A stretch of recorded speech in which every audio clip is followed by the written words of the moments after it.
திரு அன்னபூர்ணாவுடைய owner அவர் பேசின விஷயமும் தவறு கிடையாது. அதற்கு பதிலளித்த திரு நிர்மலா சீதாராமன் அவர்கள் சொன்ன விஷயமும் தவறு கிடையாது. அதை வந்து வெளியிட்டது, அந்த வீடியோவா வெளியிட்டதை வந்து தவறாகத்தான் நாங்களுமே பார்க்கிறோம். அது வந்து தவறாகவே இருந்துட்டு போது. அதுக்கு மன்னிப்பும் கேட்டுட்டோம். நிறைய விஷயங்கள் தமிழ்நாட்டுல வந்து இந்த ஊடகங்கள் மூலியமாக மக்களுக்கு நிறைய விஷயங்கள் தெரிஞ்சிடக்கூடாது, மக்கள் கடைசி வரைக்கும் திராவிட பேரரசு வந்து சிறந்த பேரரசு அப்படின்னு சொல்லணும் அப்படிங்கிறதுக்காக மட்டும்தான் இந்த மாதிரி சின்ன சின்ன விஷயங்களை ஊதி பெருசாக்கிட்டு இருக்காங்க. இவர்களுக்கு வந்து இந்த கார் பந்தயம் நடத்துறது வந்து அவங்களுக்கு வந்து ஒரு பெருமை. இந்தியாவிலேயே முதல் முறையா நடத்திட்டோம் அப்படின்னு சொல்லி. அது இந்தியாவில முதல் முறையாலாம் நடக்கவே இல்லை. ஹைதராபாத்ல ஏற்கனவே முதல் முறையா நடந்துருச்சு. இவர்கள் வந்து இந்தியாவில முதல் முறைன்னு எப்படிப்பா சொல்றது அப்படின்னா, அப்ப காலையில நடத்துறதான முதல் முறை, இங்க நான் ராத்திரி நடத்தி முதல் முறைன்னு சொல்லி பண்ணிக்கிறேன் அப்படின்னு சொல்லிட்டு ஒரு விளையாட்டு போக்குல பண்ணிட்டு போயிட்டாரு.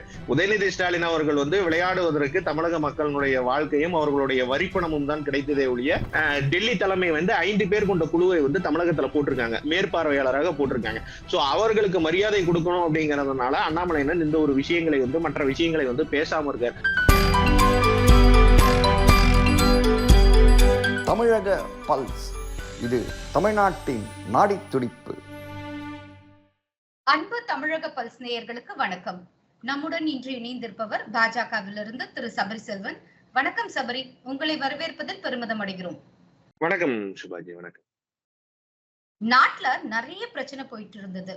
ஒரே ஒரு வீடியோ ஒட்டுமொத்த தமிழ்நாட்டையுமே திருப்பி போட்டுருச்சுன்னு சொல்லலாம். பாஜகவை இன்றைக்கு நாம் பேசிக் கொண்டிருக்கும் இந்த தருணத்தில் விமர்சிக்காதவங்களே கிடையாது.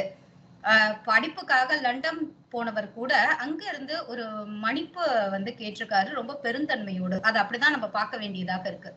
என்ன நடந்தது? சாதாரணமா அமைச்சர்கிட்ட ஒருத்தங்க சாதாரண மனிதர்கள், சாமானியர்கள் கேள்வி கேட்பதும் அதற்கு அமைச்சர் பதில் கூறுவதும் இதெல்லாம் சகஜம்தான். ஆனா இவங்க திரும்பி அப்பாயின்மெண்ட் கேட்டு அதுக்கு வந்து திரும்பியும் பாஜக சார்பாக ஒரு விளக்கம் கொடுத்து, எப்படி இந்த ஆடியோ வீடியோ லீக் ஆச்சு, யார் செஞ்சாங்க, ஏன் இந்த திடீர் ஒரே நாள்ல ஓவர் நைட்ல நடந்த மாற்றம் என்ன? இதுல நீங்க சொன்ன மாதிரி ஒரு அமைச்சர்கள் கிட்ட போய் சாதாரணமா ஒரு நிர்வாகிகளோ இல்ல ஒரு அங்க இருக்கக்கூடிய மக்களோ வந்து போய் சும்மா சாதாரணமா பேசக்கூடிய விஷயங்கள்லாம் நடந்துகிட்டு இருக்கிறது இப்ப பாஜக பீரியட்ல மட்டும்தான் நடந்துட்டு இருக்கே ஒழிய, இதுக்கு முன்னால் இருந்த காங்கிரஸ் பீரியடாக இருக்கட்டும், இல்ல தமிழகத்திலேயே நீங்க எடுத்தீங்கன்னா கூட தமிழக அமைச்சர்கள் கிட்ட எந்திரிச்சு நீங்க இப்படி எல்லாம் ஒரு கேள்வி எல்லாம் கேட்க முடியாது.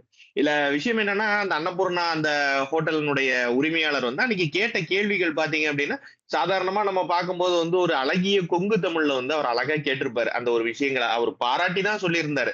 கோவிட் பீரியட்ல வந்து மத்திய அரசு எங்களுக்கு எந்த விதமான எப்படி உதவிகள் நமக்கு கொடுத்தாங்க, அதனால எங்களுடைய இந்த வியாபாரங்கள்லாம் எந்த அளவுக்கு இருந்தது அப்படிங்கிறத சொல்லிட்டு ஒரு விளையாட்டா சொல்ற மாதிரிதான் இந்த கிரீமுக்கும் பண்ணுக்கும் இப்படி ஒரு ப்ராப்ளம் இருக்குங்க.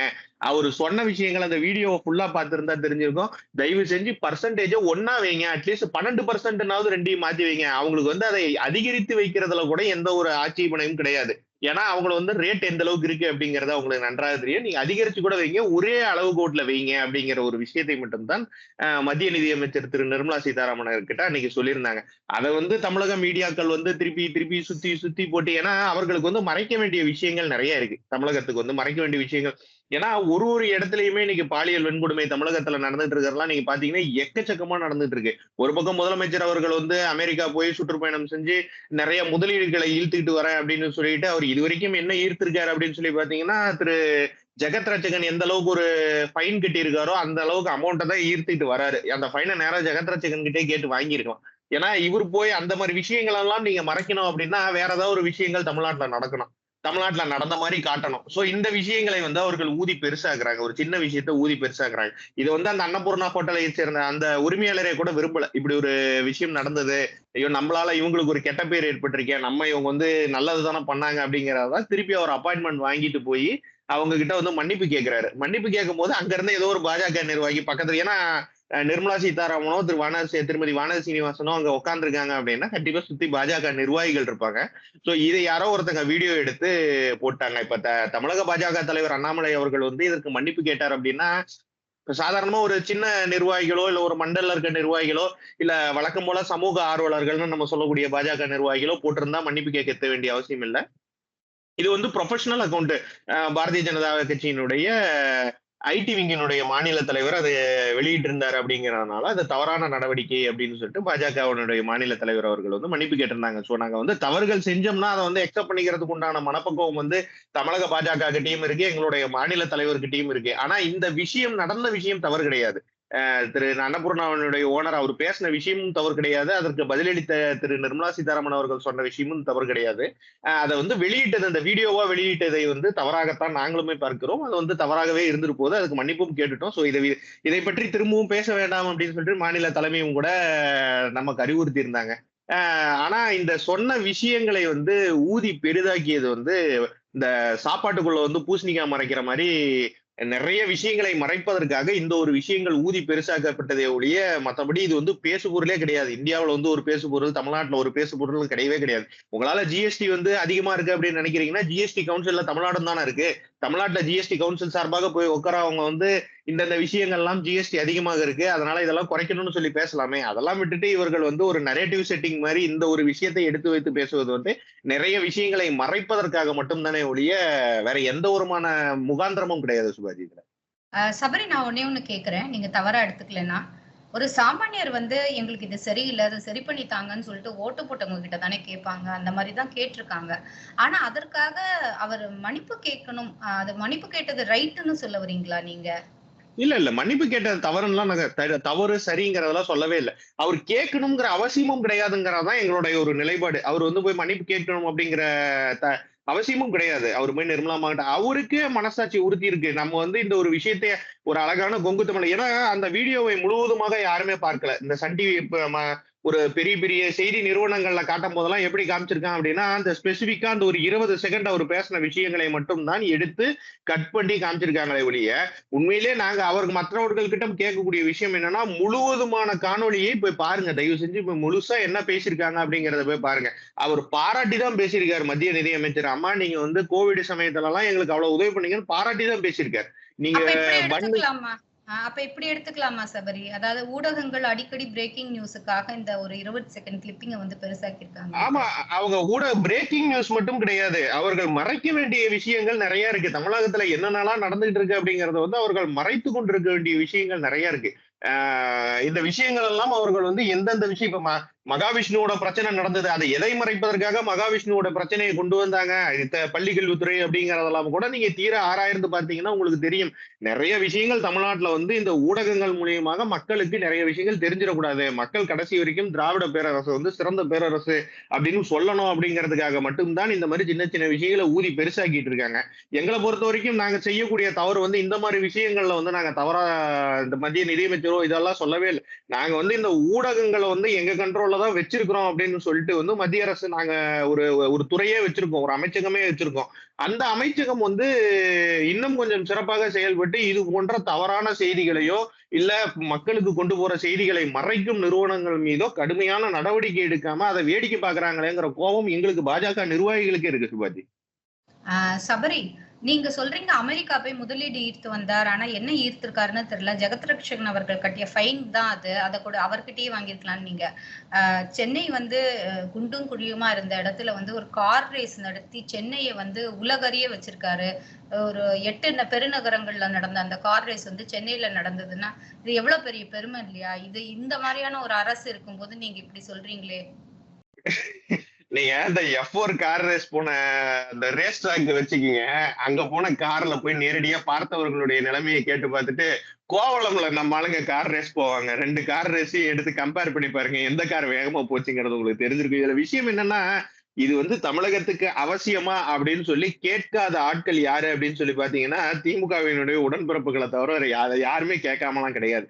ஒரு மிகப்பெரிய ஒரு ஹைடெக் சிட்டியாக இருக்கக்கூடிய ஒரு நகரத்துல, அதுவும் ஹாஸ்பிட்டல்ஸ் எல்லாம் அந்த ஓமந்தூரார் மருத்துவமனையில செல்லக்கூடிய பாதையில வந்து உங்களால ஒரு ரேஸ் ட்ராக் போட்டு அந்த ரேஸ் ட்ராக்ல நீங்க கார்கள் எல்லாம் விட்டு விளையாட்டு காட்டிட்டு இருக்க முடியும் அப்படின்னா அது வந்து தமிழகத்துல மட்டும்தான் நடக்கும். இது வந்து ஏற்கனவே எங்கேயாவது நடந்திருக்கு. சரி, இது வந்து ஒரு F1 ரேஸ் மாதிரியோ F2 ரேஸ் மாதிரியோ F3 ரேஸ் அங்கீகரிக்கப்பட்ட ஒரு கார் பந்தயமா அப்படின்னு சொல்லி பாத்தீங்கன்னா அதுவும் கிடையாது. இதனுடைய பின்புலம் என்ன அப்படின்னு சொல்லி எடுத்து பாத்தீங்கன்னா, இந்த கம்பெனி திமுகவிற்கு எலெக்ஷன் நேரத்துல 82 கோடி ரூபாய் பணம் கொடுத்திருக்கான். எலெக்ஷன் செலவு பண்றதுக்கு 82 கோடி பணம் கொடுத்திருக்காங்க. அதற்கு நன்றி கடனாக அவர்கள் செஞ்சிருக்காங்க. எங்களுக்கு தெரிஞ்ச வரைக்கும் அபிஷியலா 82 கோடி, தெரியாம எத்தனை கோடிங்கிறத அந்த ஆண்டவனுக்கு தான் வெளிச்சம். இந்த ஒரு விஷயங்களை மறைப்பதற்கு அவர்களுக்கு வந்து திருப்பி நன்றி கடனா செய்வதற்காக அவர்கள் செஞ்ச ஒரு காரியம் தான் இந்த கார் பந்தயம். நாங்க வந்து ரோடு போட்டு தரோம், நீங்க செய்யுங்க அப்படின்னு சொல்லிட்டு. காருக்கு நடுவுல ரோட்டுக்கு நடுவுல நாய் குறுக்க ஓடினது, நாய்கள் எல்லாம் புடிச்சு கொண்டு போய் உள்ள போட்டதுக்கு பொதுமக்கள் வந்து ரொம்ப நாளா கத்திக்கிட்டு இருக்காங்க. தெருநாய் தொல்லை ரொம்ப அதிகமா இருக்குது, தயவு செஞ்சு அதை வந்து கட்டுப்படுத்துங்க அப்படின்னா அன்னைக்கெல்லாம் யாருமே கேட்கல. கார் பண்ணையை வச்சு நாய் குறுக்க போன உடனே அத்தனை நாயும் பிடிச்சிட்டு போய் மாநகராட்சி ஆபீஸ்ல போட்டாங்க. இந்த மாதிரி விஷயங்கள்லாம் தேவையா அப்படிங்கறதுதான் இன்னைக்கு தமிழக மக்களினுடைய கேள்வியாக இருக்கு. தமிழகத்துல என்ன மாதிரி ஒரு சூழ்நிலை நடந்து கொண்டு இருக்கிறது, இந்த சூழ்நிலைக்கு இடையில கார் பந்தயம் உங்களுக்கு தேவையா? ஏன்னா விளையாட்டுத்துறையில சாதிக்க வேண்டிய மாணவர்களோ இல்ல கல்லூரியில படிக்கிறவங்களோ நிறைய பேர் இருக்காங்க. இப்ப பேரா ஒலிம்பிக்ல நிறைய பேர் போயிட்டு வந்தாங்க. இந்தியா லெவல்ல தமிழகம் வந்து அதிக பதக்கங்களை வாங்கும் அப்படின்னா, இப்ப இந்த மாரியப்பன், நீங்க சேலத்தை சேர்ந்த மாரியப்பன் அவர்கள் தங்கப்பதக்கம் வாங்கினாருன்னா அதை வந்து நீங்க வந்து உங்களுடைய முத்திரையாக நீங்க வைத்துக் கொள்ளக்கூடாது. ஏன்னா அவர் வாங்குறது 3வது வருஷமா வாங்கிட்டு இருக்காரு, தொடர்ந்து 3 வருஷமா வாங்கிட்டு இருக்காரு. இந்த மாதிரிதான் நீங்க எல்லாமே பண்ணிட்டு இருக்காங்க. அரசு உதவி பெற்று எத்தனை விளையாட்டு வீரர்கள் போய் பதக்கம் வாங்கியிருக்காங்க அப்படிங்கறத வந்து விளையாட்டுத்துறை அமைச்சகம் வந்து வெள்ளை அறிக்கை விடுவாங்களா அப்படின்னு சொல்லி கேட்டீங்கன்னா அதெல்லாம் விட தெரியாது. இவர்களுக்கு வந்து இந்த கார் பந்தயம் நடத்துறது வந்து அவங்களுக்கு வந்து ஒரு பெருமை. இந்தியாவிலேயே முதல் முறையா நடத்திட்டோம் அப்படின்னு சொல்லி. அது இந்தியாவில முதல் முறையாலாம் நடக்கவே இல்லை. ஹைதராபாத்ல ஏற்கனவே முதல் முறையா நடந்துருச்சு. இவர்கள் வந்து இந்தியாவில முதல் முறைன்னு எப்படிப்பா சொல்றது அப்படின்னா, அப்ப காலையில நடத்துறதானே முதல் முறை, இங்க நான் ராத்திரி நடத்தி முதல் முறைன்னு சொல்லி பண்ணிக்கிறேன் அப்படின்னு சொல்லிட்டு ஒரு விளையாட்டு போக்குல பண்ணிட்டு போயிட்டாரு. உதயநிதி ஸ்டாலின் அவர்கள் வந்து விளையாடுவதற்கு தமிழக மக்களுடைய வாழ்க்கையும் அவர்களுடைய வரிப்பணமும் தான் கிடைத்ததே ஒழிய, மற்றபடி இது வந்து தமிழகத்துக்கு ஒரு மணிமுகடமாகவோ இந்த ஒரு விளையாட்டு வந்து ஒரு மிகப்பெரிய ஒரு விஷயமாகவோ நம்ம நினைச்சுக்கிட்டு இருக்கோம் அப்படின்னா, அடுத்த வேளை நம்ம என்ன பண்ண போறோம்னு சாப்பாட்டுக்கு ஏங்கிட்டு இருக்கவங்ககிட்ட போய் நீங்க இந்த கேள்வியை கேட்டு பாருங்க. நீங்க உதயநிதி ஸ்டாலினை பற்றியோ இந்த விளையாட்டை பற்றியோ நீங்க கேள்வி கேட்டு பாருங்க. அப்ப சொல்லுவாங்க இந்த ஒரு விளையாட்டினுடைய ஒரு கேவலமான ஒரு விஷயத்தை பற்றி சொல்லுவாங்க. சபரி, அடுத்ததாக பொதுவாகவே ராகுல் காந்தி வந்து இந்த எலெக்ஷன் நடக்கிற நேரம் இல்லைன்னா அந்த பாராளுமன்ற கூட்டத்தொடர் நடைபெறும் நேரம், ஒரு கூட்டத்தொடர் முடிந்து அந்த மாதிரி இடத்துல ஒரு இஷ்யூஸ் வந்து ரைஸ் ஆகும், இல்லைன்னா வெளிநாடு ட்ரிப்புகள்ல வந்து பொதுவாகவே பாஜக அரசை வந்து குறை சொல்வதை வழக்கமா வச்சிருந்தாரு. இப்போ கொஞ்சம் அந்த ட்ரெண்ட் மாறி பாஜக வெறுப்பு என்பது டோட்டலா ஹிந்து வெறுப்பாக மாறிவிட்டதா? ஏன்னா அவருடைய வார்த்தைகள் எல்லாமே இங்க வந்து ஜனநாயகம் கிடையாது, சீக்கியர்கள் வந்து டர்பன் கட்ட முடியல, அந்த மாதிரியான ஒரு வார்த்தைகள் எல்லாம் கொண்டு வரும்போது ஒரு ஆங்கில தினசரி அதாவது மேலை நாடுகள்ல ஒண்ணு வெளியிட்டிருக்காங்க, இஸ் ராகுல் came from Pakistan or India அப்படிங்கிற ஒரு டைட்டில் கொடுத்து வெளியிட்டிருக்காங்க. இது வந்து எப்படி பாக்குறீங்க? முதல் விஷயம், ராகுல் காந்தி அவர்களுக்கு வந்து 54 வயசு ஆகுது. 1970 பிறந்த ஒரு 54 வயசு ஆகுது. இன்ன வரைக்கும் அவர் வந்து ஒரு மெச்சூரிட்டியான தலைவர் அப்படின்னு சொல்லி யாராவது ஒருத்தவங்க யோசிக்கிறாங்க அப்படின்னா தயவு செஞ்சு அவங்க போய் அவங்க வீட்டோட கண்ணாடியை பார்த்தாலே தெரிஞ்சு போயிடும். அவங்களுக்கே ராகுல் காந்தி மெச்சூரிட்டியான தலைவர்னு கண்ணாடியை பார்த்து சொன்னாங்க அப்படின்னா தானா ஸ்லிப் வந்துடும். ஏன்னா அந்த அளவுக்கு ஒரு மெச்சூரிட்டியான தலைவர் தான் திரு ராகுல் காந்தி அவர்கள். போய் வெளிநாட்டுல போய் இந்தியாவினுடைய மாநாட்டை பற்றியோ இந்தியாவினுடைய பண்பாடுகளை பற்றியோ அவர் விட்டு கொடுத்து பேசுறது, இதெல்லாம் கூட ஒரு பக்கம் இருந்தா கூட அவர் சந்திக்கக்கூடிய அந்த மனிதர்கள் எல்லாம் பார்த்தா எங்களுக்கு உண்மையிலேயே பயமா இருக்கு. நேஷனல் செக்யூரிட்டிக்கு வந்து இது ஒரு மிகப்பெரிய ஒரு த்ரெட்டாக இருக்குமோ அப்படிங்கறதெல்லாம் எங்களுக்கு யோசிக்க வேண்டியதா இருக்கு. அங்க போய் இல்லான் ஓமர் அப்படின்னு சொல்லி ஒரு பெண்மணி எங்க சந்திக்கிறார். அந்த பெண்மணி யாருன்னு சொல்லி பாத்தீங்கன்னா பாகிஸ்தானுடைய தடைபெற்ற ஒரு இயக்கத்துல வந்து முதல்ல இருந்தவங்க. இன்னைக்கு வந்து தனி காஷ்மீர் கேட்டு போராடிக்கிட்டு கோர்ட்ல வந்து கேஸ் நடத்திக்கிட்டு இருக்க அந்த ஒரு பெண்மணி. சோ இவர்கள் வந்து தாரை வார்த்த விஷயங்கள்லாம் தமிழகத்துக்கோ இந்தியாவுக்கோ எக்கச்சக்கமா அதிகம். நீங்க பாகிஸ்தானை பிரிச்சு கொடுத்தாங்க, ஆப்கானிஸ்தான் அதுல இருந்து பிரிஞ்சு போச்சு, பங்களாதேஷை பிரிச்சு கொடுத்தாங்க, தமிழகத்துல இருந்து கச்சத்தீவு பிரிச்சு கொடுத்தாங்க. இவர்கள் என்ன பிரித்து கொடுக்க வேண்டிய வேலைகளே இன்னும் இந்தியாவில மீதி இருக்குன்னு நினைக்கிறேன். என்ன காஷ்மீரை பிரிச்சு கொடுக்க வேண்டி இருக்கு, இந்த மாதிரி விஷயங்கள்லாம் இன்னும் மீதி இருக்கு. ராகுல் காந்தி அவர்கள் வந்து வயசு மட்டும்தான் 54 வயசு ஆகுதே ஒழிய அந்த பிரதமர் அப்படிங்கறத வந்து இவர்கள் வந்து தூக்கி வச்சுட்டு திரியிறாங்கல்ல, இந்தியாவினுடைய அடுத்த பிரதமர் ராகுல் காந்தி தான் அப்படின்னு சொல்லி சொல்றாங்கல்ல. எங்க ஊர்ல இருக்கக்கூடிய வார்டு கவுன்சிலருக்கு கூட திரு ராகுல் காந்தி அவர்கள் வந்து பொருத்தமில்லாத ஒரு நபராகத்தான் நான் பார்க்கிறேன். இந்த ஒரு விஷயம்லாம் அவர் அங்க போய் பேசுற விஷயங்கள்லாம் பாருங்க, பெண்கள் வந்து 80% பெண்கள் வந்து இன்னும் அடுப்பங்கரையில எல்லாம் இருக்காங்க, இந்தியால வந்து இன்னும் அவர்கள் வந்து வெளியே வரல அப்படின்னு சொல்லி. சாதாரணமா இந்தியால இருக்கக்கூடிய பெண்கள் கிட்ட எல்லாம் போய் கேட்டீங்கன்னா தெரியும். ஏன்னா எந்த அளவுக்கு இந்தியாவினுடைய பெண்கள் வளர்ச்சி வந்து இருக்கு அப்படிங்கறது வந்து நமக்கு நன்றாக தெரியும். ஏன்னா நீங்களும் ஒரு பெண் அப்படிங்கறதுனால இந்த ஒரு விஷயங்களை வந்து நம்ம எடுத்து சொல்லிதான் இவருக்கு கல்யாணம் ஆகலாம் அப்படிங்கறதுனால 80% பெண்கள் வந்து இன்னும் அடுப்பங்கரையிலே இருக்காங்க அப்படிங்கறதான் இவர் பார்த்துட்டு இருக்க மாதிரி எங்களுக்கு தெரியுது சிவாஜி. மற்றபடி திரு ராகுல் காந்தி அவர்கள் வந்து இந்தியாவினுடைய பிரதமர் வேட்பாளர், இந்தியாவை திருப்பி போட்டவர், இந்த ஜோடோ யாத்திரை செஞ்சாரு, சுகர் குறைக்கிறதுக்கோசரம் நடந்தாரு. இன்னைக்கு வெளிநாடுகளுக்கு சென்று இந்தியாவை பற்றி தரம் குறைவாக பேசுவதை வந்து ஒரு வாடிக்கையாக வச்சிருக்கிற ஒரு மனுஷர் தான். இதை வந்து ஒரு பெரிய டிஃபரன்ஸா பார்க்கல. ஆனா இந்த மாதிரி ஒரு சூழ்நிலையில உலகமே வந்து பொருளாதாரங்கள்ல ரொம்ப பின்னோக்கி போயிட்டு இருக்கிற நேரத்துல வந்து இந்தியா மட்டும் பொருளாதாரத்துல ரொம்ப முன்னோக்கி போயிட்டு இருக்கு. ஜிடிபி குரோத்ல வந்து இந்தியா ரொம்ப அபரிவிதமான வளர்ச்சியை நோக்கி போயிட்டு இருக்கு. அதெல்லாம் திரு ராகுல் காந்தி அவர்களுக்கு தெரியும். எப்படியாவது நாட்டை புடிச்சு நிறுத்தி பின்னோக்கி இழுத்துட்டு போறதுக்கு என்னென்னலாம் வழி இருக்கோ அதை வந்து காங்கிரஸ் கட்சி நிச்சயமாக பார்க்கும். அதற்கு வந்து திரு ராகுல் காந்தி அவர்கள் வந்து முன்னாடி நின்று செயல்படுவார் அப்படின்னு சொல்லி எங்களுக்கு இதுல நன்றாக தெரியுது. இந்த நாட்டினுடைய முன்னேற்றத்திற்கும் இந்திய மக்களுக்கும் இடையே பாஜகன்னு ஒரு சக்தி நிக்கிறதுனால மட்டும்தான் இந்த விஷயம் நல்லா போயிட்டு இருக்கு. ஒருவேளை பாஜகவை இதில் அகற்றணும் அப்படின்னு சொல்லி திரு ராகுல் காந்தி பேசுற மாதிரி உண்மையிலேயே நடந்துச்சு அப்படின்னா நாடு வந்து பின்னோக்கி செல்வதை வந்து நம்மளால நிச்சயமா பார்க்க முடியும் சுபாஜி. சோ ராகுல் காந்தி பேசுறதெல்லாம் நம்ம என்னன்னா, அவர் வந்து வழக்கமா இந்த சோசியல் மீடியாஸ் எல்லாம் பப்பு அப்படின்னு சொல்லுவாங்க. இந்தியாவினுடைய பப்பு. என்னை பொறுத்த வரைக்கும் என்னன்னா, அவர் இந்தியாவினுடைய பப்புலாம் கிடையாது. அவர் இந்தியாவினுடைய மிகப்பெரிய ஒரு பஃபூனா மட்டும்தான் நான் பாக்குறேன் சுபாஜி. இந்தியாவுடைய ஜிடிபி குரோட்டா இருக்கு, பொருளாதாரத்தை இந்தியா முன்னோக்கி போய் கொண்டு இருக்குன்னு சொல்லிங்க. உண்மைதான். கடந்த 10 ஆண்டுகள்ல பொருளாதாரத்துல கொஞ்சம் கொஞ்சமா நம்ம முன்னாடி வந்துட்டு இருக்கோம். இன்னும் அடுத்த 5 ஆண்டுகளில் நம்ம ஒரு மிக முக்கியமான இடத்தை நோக்கி நகர்வோம் என்ற எதிர்பார்ப்பு எல்லோரிடமும் இருந்தாலும், என்ன மாதிரியான கட்டமைப்புகள் இந்தியாவில் அதிகப்படுத்தப்பட்டிருக்கு? நேஷனல் செக்யூரிட்டிக்காக எந்த வித நம்ம சொல்லணும் இல்லைங்களா, ஆர்மி, ஏர்ஃபோர்ஸா இருக்கட்டும், ஆர்மியாக இருக்கட்டும், இல்லைன்னா நேவியாக இருக்கட்டும், எந்த விதமா அவங்க வந்து பலப்படுத்தப்பட்டிருக்காங்க? எந்த மாதிரியான ஒரு பவர்ஸ் அவங்க என்ஜாய் பண்றாங்க சபரி? இதுல நேஷனல் செக்யூரிட்டி தான் சுபாஜி எல்லாத்தையும் விட பிரதானமான ஒரு விஷயம். நீங்க நாட்டுல நீங்க எவ்வளவு வேணாலும் சொத்து வச்சிருக்கலாம், என்ன வேணாலும் சம்பாதிக்கலாம், எது வேணாலும் பண்ணலாம். என்கிட்ட இத்தனை கோடி ரூபாய் சொத்து இருக்கு, நான் இவ்வளவு பெரிய பணக்காரனா இருக்கேன். ஆனா இந்த நாடும் தேசமும் வந்து சுதந்திரமா இல்ல, பாதுகாப்பா இல்ல அப்படின்னா இது அத்தனையுமே வீணாய் போயிடும். இதற்கு எடுத்துக்காட்டு என்ன அப்படின்னு சொல்லி பாத்தீங்கன்னா, பாகிஸ்தானாக இருக்கட்டும், ஆப்கானிஸ்தானாக இருக்கட்டும், பங்களாதேஷ், இப்ப ரீசெண்டா நடந்த பங்களாதேஷாக இருக்கட்டும், இலங்கையாக இருக்கட்டும், இங்கெல்லாம் நீங்க எடுத்து பாத்தீங்க அப்படின்னா கோடி கோடியா சொத்து வச்சிருந்த வீடெல்லாம் நைட்டோட நைட்டா சூறையாடிட்டு போயிட்டாங்க. அங்க வந்திருந்த புரட்சியாளர்கள் அப்படின்னு சொல்லிட்டு சூறையாடிட்டு போயிட்டாங்க. நம்ம கஷ்டப்பட்டு ஒரு சொத்து சம்பாரிச்சு வைப்போம். எவனோ ஒருத்தன் நைட்டு விடிய விடிய வந்து எல்லாத்தையும் அடிச்சு உடச்சு எல்லாத்தையும் தூக்கிட்டு போனா நமக்கு மனசு எப்படி இருக்கும்? ஒரு பாகிஸ்தான்ல வந்து கராச்சிங்கிற ஒரு இடத்துல மிகப்பெரிய ஒரு மால் ஓபன் பண்றாங்க. ஓபன் பண்ணா அடுத்த 3 மணி நேரத்துல மால்ல இருந்த அத்தனை பொருட்களையும் அங்க இருந்தவங்க வந்து அடிச்சு உடைச்சு தூக்கிட்டு போயிட்டாங்க. இதுல பாகிஸ்தான் போலீஸனுடைய வேலை என்னவாக இருக்கும்? நீங்க வந்து இந்த மாதிரி ஒரு விஷயங்கள் வந்து இந்தியாவுல செய்ய முடியுமா? ஒரு நேஷனல் செக்யூரிட்டி அப்படிங்கிறது வந்து மிகப்பெரிய ஒரு கட்டமைப்பு. அந்த கட்டமைப்பு வந்து நீங்க சாதாரணமா வச்சிட முடியாது. இது வந்து ஆர்மி, நேவி, ஏர்ஃபோர்ஸ் அந்த ஒரு துறைகளோட இது நிக்க போறது கிடையாது. உள்துறையில வந்து இந்திய தேசத்துக்குள்ள நடக்கக்கூடிய இந்த பிரிவினைவாதங்களை கட்டுப்படுத்துறதோ இந்த மாதிரி ஒரு விஷயங்கள்லாம் கூட இந்த விஷயங்கள்ல நீங்க அடக்கும் சுபாஜி. ஏன்னா நம்ம இங்க உள்ள உட்காந்துக்கிட்டு நம்ம என்ன வேணாலும் பேசலாம். இது வந்து அப்படி பண்ணிருக்கலாம், இப்படி செஞ்சிருக்கலாம், அது பண்ணிருக்கலாம் அப்படின்னு சொல்லிட்டு இந்தியாவுக்கு எதிராக உலகம் பூராக பின்னக்கூடிய வலைகள் அப்படின்னு சொல்லி நிறைய விஷயங்கள் இருக்கு. நம்ம இந்த யூடியூப்ஸ்ல கூட போய் பார்த்தோம்னா தெரியும். இந்த necklace of diamonds, string of pearls அப்படின்னு சொல்லி எல்லாம் ஒரு 2-3 தியரி போட்டிருப்பாங்க. நமக்கு வந்து எந்தெந்த ஹார்பர் எல்லாம் சீனாக்கள் வந்து தடை பண்றாங்க, அதை திரு நரேந்திர மோடி அவர்கள் வந்து அந்த பிரதமர்கள் கிட்ட போய் அதை வந்து எப்படி உடைத்து அதை வெளியே எடுத்தாரு, இந்த மாதிரி ஒரு விஷயங்கள்லாம் கூட நிறைய இருக்கும். அதெல்லாம் பார்க்கிறவர்கள் வந்து அதை மாதிரி போய் பார்த்தாங்க அப்படின்னு சொன்னீங்கன்னா அந்த நேஷனல் செக்யூரிட்டினா என்ன அப்படிங்கிறதை வந்து அவர்களுக்கு ஒரு புரிதல் கிடைக்கும். இது வந்து ரொம்ப மிகப்பெரிய ஒரு நெட்வொர்க்.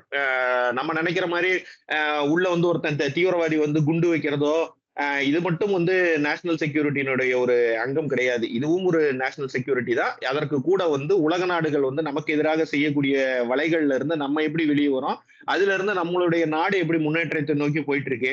இந்தியாவுக்கு இன்னைக்கு இருக்கக்கூடிய ஜிடிபியாக இருக்கட்டும், நாம் வைத்திருக்கக்கூடிய பணங்களாக இருக்கட்டும், 50 வருடங்கள் வந்து மக்கள் வந்து சாப்பாட்டுக்கே வழி இல்ல, ரொம்ப கஷ்டப்படுறாங்க அப்படின்னா கூட இந்தியாவினுடைய மக்கள் வாழ்வதற்கு உண்டான அடுத்த 50 வருடங்களுக்கு உண்டான பணம் வந்து இந்தியா வந்து வச்சிருக்காங்க. சோ மற்ற நாடுகள் கிட்ட வந்து அடுத்த வேளை சாப்பாட்டுக்கு இப்ப பங்களாதேஷ்ல எடுத்து பாத்தீங்கன்னா 7,800 கோடி ரூபாய் மின்சாரத்துக்கு மட்டும் அவர்கள் பாக்கி வச்சிருக்காங்க அந்த அரசாங்கம். அதனால இன்னைக்கு வந்து கரண்ட் இல்ல, 3 நாளா அங்க கரண்ட் இல்ல. சோ இந்த மாதிரி ஒரு விஷயங்கள்லாம் இந்தியாவுல நடக்குமா அப்படின்னா நடக்கும். எப்ப நடக்கும்? 50 வருஷம் வந்து பாஜக நாங்க ஆட்சியில இல்லைன்னா அது நடப்பதற்கு உண்டான வாய்ப்புகள் வந்து கண்டிப்பா இருக்கு. நாங்க இருக்கிற வரைக்கும் அந்த ஒரு விஷயமும் விட்டுற மாட்டோம். நீங்க இந்த இன்ஃப்ராஸ்ட்ரக்சர் அதே மாதிரி கேட்டீங்க. இந்தியாவுக்குள்ள இருக்கக்கூடிய இன்ஃப்ராஸ்ட்ரக்சர், இந்த ரயில்வேஸ்ல கொண்டு வந்திருக்கக்கூடிய இன்ஃப்ராஸ்ட்ரக்சர் பாருங்க.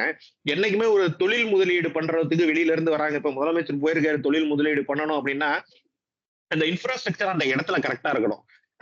ஒரு டிரான்ஸ்போர்ட்ல வந்து உங்களுக்கு மெட்டீரியல்ஸ் கொண்டு வரதாக இருக்கட்டும், அங்க வந்து அவர்கள் அதை உற்பத்தி செய்து வெளிநாடுகளுக்கு ஏற்றுமதி பண்றதாக இருக்கட்டும், இந்த மாதிரி விஷயங்களுக்குலாம் இன்ஃப்ராஸ்ட்ரக்சர் இருக்கணும். அதுக்கு மீடியம் ஆஃப் போர்ட் வந்து பாத்தீங்க அப்படின்னா என்னைக்குமே டிரான்ஸ்போர்ட் தான். ஒரு ஏர்வேஸாக இருக்கட்டும், ரயில்வேஸாக இருக்கட்டும்.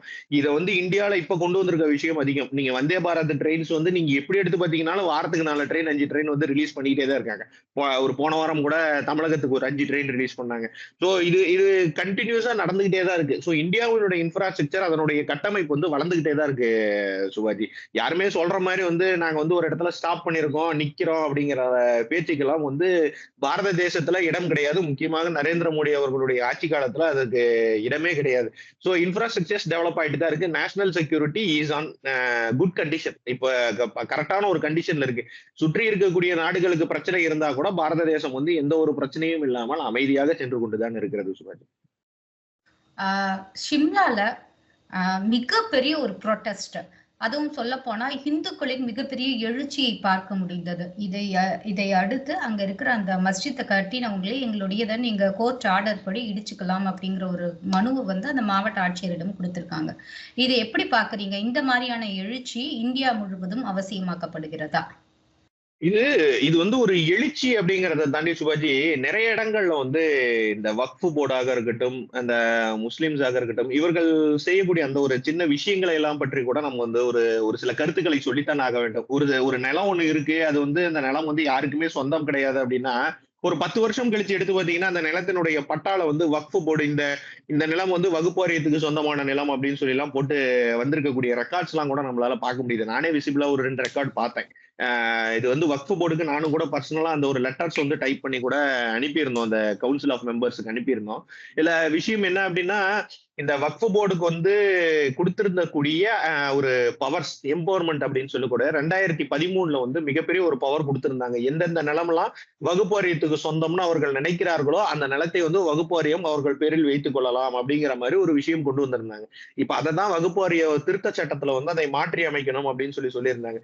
இது வந்து மக்கள் எப்படி ஏத்துப்பாங்க அப்படின்னா, நம்ம வந்து இங்க இருந்து சிம்லால நடக்கிற விஷயத்த நம்ம பாக்குறோம். நம்ம உண்மையிலேயே அந்த சிம்லாங்கிற அந்த இடத்துல அந்த ஒரு பிரச்சனை நடந்த இடத்துல போய் நின்றுருந்தோம் அப்படின்னா நமக்கு என்ன தெரிஞ்சிருக்கும்னா, நம்ம வீடு பக்கத்துல இருந்திருக்கோம், நம்ம சொந்தக்காரங்க வீடு பக்கத்துல இருந்திருக்கோம், கொண்டு வந்து மசூதியை நம்மளுடைய நிலம்னு நினைச்சிட்டு இருந்திருப்போம். இத்தனை வருஷமா இந்த பொதுமக்களுடைய நிலம் நினைச்சிட்டு இருக்கோம். அந்த இடத்துல வந்து யாராவது ஒருத்தவங்க மசூதி கட்ட ஆரம்பிச்சிருப்பாங்க. நம்ம தமிழர்கள் வந்து உண்மையிலேயே பொறுமையான ஆட்கள் அப்படின்னு நினைக்கிறோம். உண்மையிலேயே கொண்டு வந்து இங்க கட்டி பாருங்க, அவங்களுடைய சொந்த இடத்துல கட்டி பாருங்க, மக்கள் எந்த அளவுக்கு ரியாக்ட் பண்றாங்க அப்படிங்கறது தெரிஞ்சிருக்கும். இங்க இருக்கக்கூடிய ஆட்சியாளர்கள் விட்டுருக்க மாட்டாங்க. ஏன்னா சிறுபான்மையினருக்கு சப்போர்ட் பண்றாங்கிற பேர்ல அவர்களுக்கு வந்து ஜால்ரா அடிக்கிறோம், சொம்பு தூக்குறோம் அப்படிங்கிற ஒரு பேர்ல வந்து அவர்கள் கண்டிப்பாக வந்து நின்றுப்பார்கள். சிம்லால வந்து அதுக்கு உண்டான சூழ்நிலை வந்து உண்மையிலே அதிகம். நீங்க முஸ்லிம்ஸ் வந்து அவர்கள் வந்து நாங்களே இதை வந்து விட்டுறோம் அப்படின்னு சொல்றாங்க அப்படின்னா, அந்த இடத்துல பிரச்சனைக்குரிய இடத்துல தானே நீங்க கட்டுறீங்க அப்படிங்கிறது வந்து அவர்களுக்கு தெரிந்திருக்கு. மக்களுடைய புரட்சி அதிகமாச்சு அப்படின்னா அதை வந்து விட்டுருவாங்க. இந்த வடிவேலு ஒரு படத்துல சொல்ற மாதிரி நம்ம ஃபர்ஸ்ட் போய் அவன் அடிப்போம், அடிச்சுட்டு ஓடி வந்துருவான். திருப்பி அவன் வந்து நம்மளை அடிச்சானா அவன் நமக்கு அடிமை, இல்ல நமக்கு வந்து அடிக்கல அப்படின்னா நம்ம அவனுக்கு அடிமைங்கிற மாதிரி இந்த இந்த மாதிரி ஒரு விஷயங்களை வந்து தொடர்ச்சியாக வக்ஃப் போர்டு வந்து நடத்திட்டு தான் இருக்கு. இது வந்து வக்ஃப் போர்டு திருத்த சட்டம்ங்கிறது வந்து காலத்தினுடைய கட்டாயம் மட்டும் கிடையாது. இந்தியாவிலுடைய பெரும்பான்மையான இந்துக்களுக்கு வந்து இது உண்மையிலே தேவைப்படக்கூடிய ஒரு சட்டம் சிவாஜி. சோ இந்த ஒரு விஷயங்களை வந்து நாங்க ஒரு புரட்சியா பாக்குறதோட வன்முறை யார் கையாண்டாலும் தவறான ஒரு விஷயம் தான். ஆனா அதற்கு வந்து சட்ட ரீதியான நடவடிக்கை அப்படின்னா அதுக்கு வந்து வக்ஃப் போர்டு திருத்த சட்டம் மட்டும்தான் ஒரே வழி அப்படிங்கிறது மட்டும் எங்களுக்கு இதுல நல்லா புரியுது சிவாஜி. இதுல சபரி, பேக் டு பெவிலியன் அதே கொஸ்டினுக்கு வரேன். அதாவது அன்னபூர்ணா இத வந்து செல்வ பெருந்தகை, அதாவது தமிழக காங்கிரசின் தலைவர் செல்வ பெருந்தகை என்ன சொல்லியிருக்காரு, இவர் மன்னிப்பு கேட்டது தொடர்பாக வீடியோ வெளியிட்டது அந்த இஷ்யூஸ்க்காக நாங்க வந்து மிகப்பெரிய போராட்டத்தை முன்னெடுக்க போறோம் அப்படிங்கிற ஒரு வார்த்தையை சொல்லியிருக்காரு. பொதுவாகவே அரசியல்ல வந்து நிகழும் சந்தர்ப்பங்களை வைத்து அரசியல் செய்வதுங்கிறது ஒரு மிகப்பெரிய கலை. சரிங்களா? இப்போ இந்த இடத்துல பாஜக தன்னுடைய மாநில தலைவரை மிஸ் செய்யறாங்களா? இல்ல இதுல நிகழ்க்கூடிய சம்பவங்களை வைத்து இப்ப இந்த ஒரு பிரசன்ட் சிச்சுவேஷன் வச்சு காங்கிரஸ் வந்து ஆதாயம் தேடுகிறார்கள் அப்படின்னா உண்மையிலேயே சொல்றேன். அதாவது இப்போ ஒரு நிகழ்வை தான் நான் எடுத்துக்காட்டா சொன்னேன். ஆனா அரசியல் இல்லைங்களா? இல்ல சிவாஜி, நான் இதுல சொல்றது என்னன்னா, காங்கிரஸ்க்கு அந்த கலை தெரியாது. இதுதான் நான் சொல்ல வரேன். காங்கிரஸுக்கு அந்த கலை சுத்தமா தெரியாது. முதலமைச்சராக திரு மு கருணாநிதி அவர்களும் இந்திரா காந்தி அவர்களும் பேசிக் கொண்டிருக்கும் போது தமிழகத்துல வந்து நாங்க பாதி சீட்ல நிக்கிறோம், நீங்க பாதி சீட்ல நில்லுங்க அப்படிங்கும் போது கருணாநிதி ஒரு விஷயம் கேட்கிறாரு, அம்மா நான் பாதி சீட்ல நின்னேன் அப்படின்னா ஒருவேளை காங்கிரஸ் எங்களோட அதிக சீட்டு ஜெயிச்சிருச்சுன்னா முதலமைச்சர் நீங்க எங்களுக்கு தரமாட்டீங்களேங்கும் போது இந்திரா காந்தி என்ன சொன்னாங்க, இல்ல நீங்க பாதி சீட்ல நில்லுங்க, நாங்க பாதி சீட்ல நிக்கிறோம், ஜெயிச்சா நீங்க தான் முதலமைச்சர் அப்படிங்கும் போது 2 பேரும் ஆளுக்கு 117 சீட்ல நின்னவங்க காங்கிரஸும் திமுகவும். இன்னைக்கு காங்கிரசினுடைய நிலைமையை எடுத்து பாருங்க. தமிழகத்துல 20 சீட்டு கொடுக்குறாங்க, 30 சீட்டு கொடுக்குறாங்க, 40 சீட்டு கொடுக்குறாங்க. இதே நிலைமை போயிட்டே இருந்தது அப்படின்னா அடுத்த எலெக்ஷன்ல 5 சீட்டு தருவாங்க. அதுக்கப்புறம் இதயத்துல மட்டும்தான் திராவிட முன்னேற்ற கழக அரசு வந்து காங்கிரஸுக்கு வந்து இடம் தருவார்களே ஒழிய தமிழகத்துல நிக்கிறதுக்கு எல்லாம் இடம் தர மாட்டாங்க. சோ இவர்களுடைய அந்த சந்தர்ப்பத்தை பயன்படுத்தக்கூடிய திறமை வந்து எந்த அளவுக்கு இருக்கு அப்படிங்கிறனா இவ்வளவுதான் திறமை. கூட்டணி வந்து காங்கிரசினுடைய கூட்டணி திமுக பக்கம் தான் ஸ்ட்ராங்கா இருக்குங்கிறீங்க. அதிமுக பக்கம் போகாதுங்கிறீங்க. அது ஸ்ட்ராங் எல்லாம் இல்லைங்க. திமுக கிட்டத்தட்ட காங்கிரஸை சீரழித்து விட்டது. அவ்வளவுதான், காங்கிரஸை முடிச்சிருச்சு. அவங்களுடைய வாக்கு வங்கிகள் எல்லாத்தையுமே வந்து திமுக சாப்பிட்டுருச்சு. இந்த ஒரு விஷயம் கூட தெரியாம காங்கிரஸ் இத்தனை வருஷமா இன்னும் கூடத்தான் இருக்கான். நீங்க இதுல என்ன விஷயம் அப்படின்னு சொல்லி பாத்தீங்கன்னா இன்னும் ஒரு 5 வருஷம் எடுத்து பாத்தீங்க அப்படின்னா அந்த மாநில நிர்வாகிகள் சொல்றோம்ல, இந்த செல்வ பெருந்தகை, தங்கபாலு, ஈவி கேசவன், இந்த மாதிரி ஒரு 5 பேர் மட்டும்தான் அங்க ஆபீஸ்ல இருப்பாங்க. எனக்கு தெரிஞ்சு கூட்டுறதுக்கு பெருக்கிறதுக்கு கூட வேலைக்கு ஆட்கள் எடுத்தாங்கன்னா இவங்களுடைய கைப்பணம் தான் கொடுக்க வேண்டிய சூழ்நிலை வரும். ஏன்னா 5 பேர் தான் கட்சியிலே இருப்பாங்க இன்னும் கொஞ்ச நாள் கழிச்சு போனீங்கன்னா. ஏன்னா பூரா திமுக நிர்வாகியா மாறிடுவாங்க. இப்ப நீங்க இந்த இடத்துல ஒரு டவுட் சபரி, ஒரு தேசிய கட்சியான காங்கிரஸ் இன்னொரு தேசிய கட்சியான பாஜகவை சேர்ந்த நீங்கள் வந்து இப்படி விமர்சிக்கலாமா? அது வந்து கரெக்டா இல்ல? இது கரெக்ட் தானே சுபாஜி. ஏன்னா நான் இருந்த நிகழ்வுகளை தான் நான் சொல்றேன். 117 சீட்டு தமிழகத்துல நின்று நீங்க ஆளுங்கட்சியாக இருந்த ஒரு இடத்துல இருந்து எதிர்கட்சியா மாறினீங்க, கூட்டணி கட்சியா மாறினீங்க. இன்னைக்கு கூட்டணி கட்சின்னு சொல்றதுக்கு உங்களுக்கு அருகதை இல்ல, எதிர்கட்சின்னு சொல்றதுக்கு ஒரு அருகதை இல்ல, ஆளுங்கட்சின்னு சொல்றதுக்கும் உங்களுக்கு எல்லாம் எவ்வளவு தூரத்துல எட்டி பார்த்தாலும் காங்கிரஸ் தமிழகத்துல மீண்டும் ஆட்சியை பிடிக்கும் அப்படின்னு சொல்லி நீங்க ஒருவேளை கேட்டீங்க அப்படின்னா நீங்களே சிரிச்சிருவீங்க. காங்கிரஸ் வந்து அப்பா தமிழகத்துல வந்து காங்கிரஸை சேர்ந்த ஒரு முதலமைச்சர் இங்க அமர்வார் அப்படிங்கறதெல்லாம் நம்மளெல்லாம் எனக்கு தெரிந்தவரை கண்ணுக்கு அது எத்தனை கிலோமீட்டருக்கு அங்கிட்டு இருக்குதோ அப்படின்னு சொல்லி வடிவேலு சொல்ற மாதிரிதான் திரு செல்வ பெருந்தகை அவர்கள் வந்து இந்த ஒரு விஷயங்களை எடுத்து வைத்துக் கொண்டு பேசுறாரு. அவருக்கு ஒரு வேலை இல்ல. உண்மையிலே செல்வ பெருந்தகைக்கு வந்து தமிழகத்துல நடக்கக்கூடிய எத்தனையோ விஷயங்கள் நடந்துட்டு இருக்குது. இந்த அன்னபூர்ணா அந்த ஒரு நிறுவன தலைவர் வந்து பேசியிருக்காரு அப்படின்னா இந்த ஒரு விஷயங்களை வந்து எடுத்து வைத்துக் கொண்டு காங்கிரஸ் வந்து அவங்களுடைய உட்கட்சி பிரச்சனையை பேசுவதற்கே அவர்களுக்கு நேரம் கிடையாது. நீங்க போய் பாருங்க இன்னைக்கு என்னென்ன பிரச்சனை நடந்துகிட்டு இருக்கு அப்படின்னு சொல்லிட்டு. தமிழகத்தினுடைய பாஜக தலைவர் வந்து இதுக்கு பதில் அளித்திருக்க வேண்டிய சூழ்நிலை தான். எங்களுக்கே வருத்தமான ஒரு விஷயம் தான். ஏன்னா தலைவர் வந்து 3 மாதம் காலம் படிக்கிறதுக்கு போயிருக்காரு. அவர் வெளியில இருந்தாரு அப்படின்னா நாங்க உண்மையிலேயே பேசுறதுக்கு எங்களுக்கு வாய்ப்பே இருந்திருக்காது. ஏன்னா தலைவர் வந்து அதை ஃபர்ஸ்ட் பாயிண்ட்லயே கட் பண்ணிட்டு போயிருப்பாரு. அப்ப அவரு குண்டாஸ் கேஸ்ல இருக்கவருக்கெல்லாம் நான் பதில் சொல்ல முடியாது போப்பா அப்படின்ட்டு போயிட்டே இருந்திருப்பாரு. எங்களுடைய மிகப்பெரிய ஒரு பிரச்சனையும் வந்து எங்களுடைய மாநில தலைவர் அட் பிரசன்ட்ல அங்க இல்ல. ஆனா அதனுடைய காலத்தினுடைய சூழ்நிலை தான். எங்களுக்கு இதனால இந்த தோய்வு எல்லாம் கிடையாது. இந்த பாஜக வந்து தோய்வா போயிட்டு இருக்கோ, அண்ணாமலை அவர்கள் இல்லாம தோய்வா மிஸ் பண்றீங்களா தலைவரை? அப்ப மத்தவங்க அந்த இடத்த பொசிஷனை கேப்சர் பண்ணி வர்க் பண்ணலையான்னு கேக்குறேன். இல்ல இது என்ன இருந்தாலும் அண்ணாமலை அவர்கள் அந்த ஷூல வந்து நிக்கிறது ரொம்ப கஷ்டம். அந்த ஷூல வந்து யாரா இருந்தாலும் சரி அந்த ஒரு ஷூல அவர் அண்ணாமலை அவர்கள் நின்று அந்த ஷூல நிக்கிறது வந்து ரொம்ப கஷ்டம். இன்னைக்கு தமிழக பாஜகவை பொறுத்தவரை என்னன்னா அமைப்பு ரீதியான வேலைகள் நடந்துட்டு இருக்கு. அதனால எங்களுக்கே வந்து தொய்வாதான் தெரியும். பாக்குறதுக்கு வந்து நிர்வாகிகளுக்கு ரொம்ப தொய்வா தான் தெரியும். ஒரு போராட்டம் நடத்தும் போதோ ஒரு ஆர்ப்பாட்டம் நடத்தும் போதோ வந்து வேகமாக போயிட்டு இருந்த கட்சி வந்து உண்மையிலேயே அமைப்பு வேலைகள் செய்யும் போது வந்து ரொம்ப கஷ்டமா தான் தெரியும். ஏன்னா நிர்வாகிகள் வீட்டுக்கு போய் சந்திக்கணும், அவர்களை உறுப்பினரா மாத்தணும், 6 வருஷத்துக்கு ஒரு தடவை நடக்கக்கூடிய ஒரு விஷயத்தை வந்து திருப்பி மீண்டும் எடுத்து வச்சு நாங்க செஞ்சுட்டு இருக்கோம். சோ அண்ணாமலை நான் வர வரைக்குமே இந்த வேலை எங்களுக்கு சரியா போயிடும். இந்த அமைப்பு ரீதியான ஒர்க் எடுத்துட்டு வரதுக்கு எங்களுக்கு டைம் சரியா போயிடும். இது வந்து 45 நாளுக்கான ஒர்க். அவர் அக்டோபர்ல வந்துருவாரு.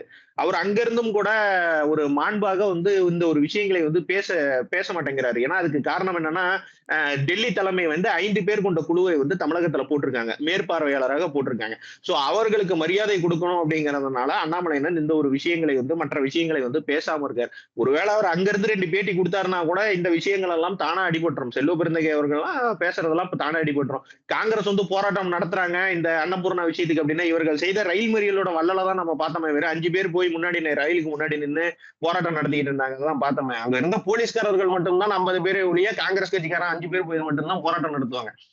அதை பத்தி எல்லாம் பயப்படுறதுக்கு தமிழக திமுகவே தயாராக இல்லாத போது பாஜக நாங்க எதுக்கு பயப்படணும் சுபாஜி? சபரி, இறுதியாக ஒரே ஒரு கேள்வி. தனக்கு பிளாஸ்டிக் சேர் ஒதுக்கப்பட்ட போது பொங்கி எழாத திருமா, இங்க வேங்கவயல் சம்பவம் நடந்த போது தோழமை சுட்டு செய்யாத திருமா, நாங்க என்ன தாழ்த்தப்பட்டவர்களா அப்படின்னு மத்திய அமைச்சர் தயாநிதி மாறன் அவர்கள் கேட்ட போது பதில் சொல்லாத திருமா, இன்று மது ஒழிப்புக்காக சென்ற முறை மரக்காணத்தில் நடந்த போது கூட அதை பற்றி வாய் திறக்காதவர் இன்று கள்ளக்குறிச்சியில் நடந்த உங்க ஊர்ல, அதனால நான் அதை கேட்கிறேன், கள்ளக்குறிச்சியில் நடந்த அந்த சம்பவத்துக்காக மது ஒழிப்பு போராட்டத்தை நடத்துகிறாரு.